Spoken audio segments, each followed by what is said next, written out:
হাদিস নম্বর ১। আমিরুল মোমিনিন হযরত আবু হাফস ওমর বিন খাত্তাব রাদিয়াল্লাহু তাআলা আনহু থেকে বর্ণিত। তিনি বলেছেন, আমি রাসূলুল্লাহ সাল্লাল্লাহু আলাইহি ওয়াসাল্লামকে বলতে শুনেছি, নিয়ত হচ্ছে মানুষের সকল কাজের মূল, আর প্রত্যেক ব্যক্তি যা নিয়ত করেছে সে তাই পাবে। অতএব যে ব্যক্তি আল্লাহ তাআলা ও তার রাসূলুল্লাহ সাল্লাল্লাহু আলাইহি ওয়াসাল্লামের জন্য হিজরত করেছে, তার হিজরত আল্লাহ তাআলা ও তার রাসূলের জন্যই হয়েছে। আর যার হিজরত ছিল দুনিয়া তথা পার্থিব বস্তু অর্জনের জন্য কিংবা কোনো মেয়েকে বিয়ের জন্য, তার হিজরত সেজন্যই বিবেচিত হবে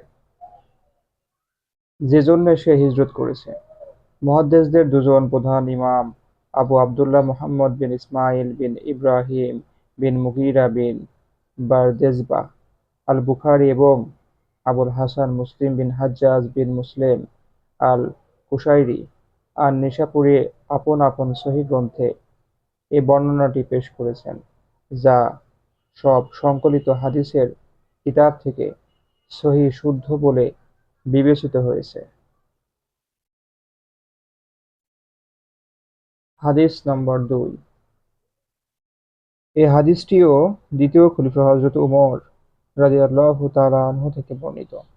তিনি বলেছেন, একদিন আমরা রাসূলুল্লাহ সাল্লাল্লাহু আলাইহি ওয়াসাল্লামের কাছে বসেছিলাম। এমন সময় হঠাৎ করেই একজন লোক আমাদের সামনে উপস্থিত হন, যার কাপড় ছিল খুবই সাদা এবং চুল ছিল খুবই কালো।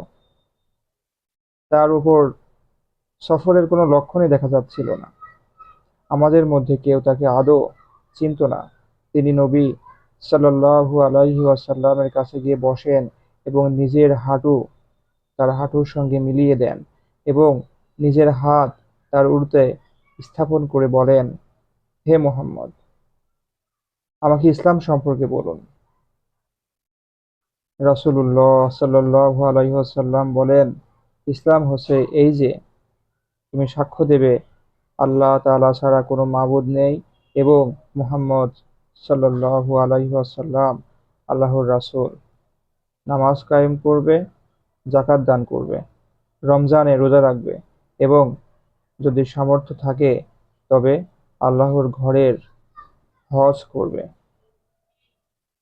তিনি বললেন, আপনি ঠিক বলেছেন। তার প্রতি আমাদের কিছুটা বিস্ময় হলো, এজন্য যে তিনি নিজে তার কাছে জানতে চাচ্ছেন, আবার নিজেই তার উত্তরকে সঠিক বলে ঘোষণা করছেন। তিনি বললেন, আচ্ছা, আমাকে ঈমান সম্পর্কে বলুন।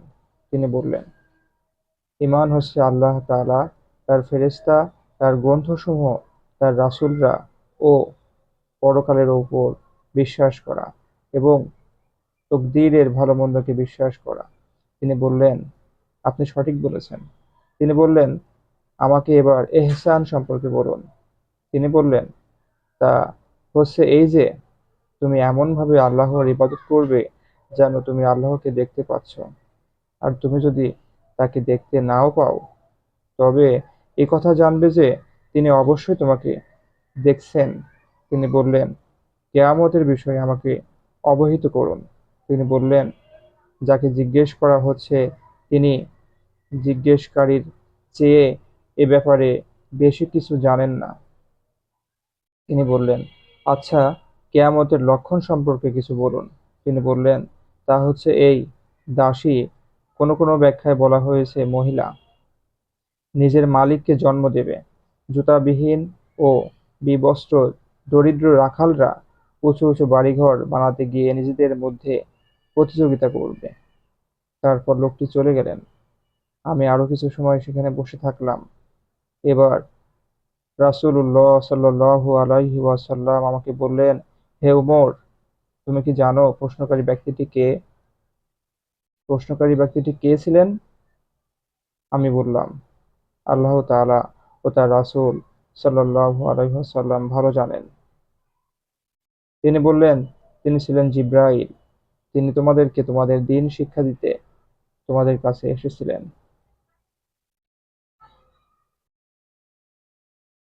হাদিস নম্বর ৩। হযরত আবু আব্দুর রহমান আব্দুল্লাহ বিন উমর বিন খাত্তাব রাদিয়াল্লাহু তাআলা আনহু থেকে বর্ণিত। তিনি বলেছেন, আমি রাসূলুল্লাহ সাল্লাল্লাহু আলাইহি ওয়াসাল্লামকে বলতে শুনেছি, 5টি খুঁটির উপর ইসলামের ভিত্তি রাখা হয়েছে। এ কথার সাক্ষ্য দেয়া যে আল্লাহ তাআলা ছাড়া আর কোনো মাবুদ নেই এবং মুহাম্মদ সাল্লাল্লাহু আলাইহি ওয়াসাল্লাম আল্লাহর রাসূল। নামাজ কায়েম করা, যাকাত আদায় করা, আল্লাহর ঘরে হজ করা এবং রমজানের রোজা রাখা।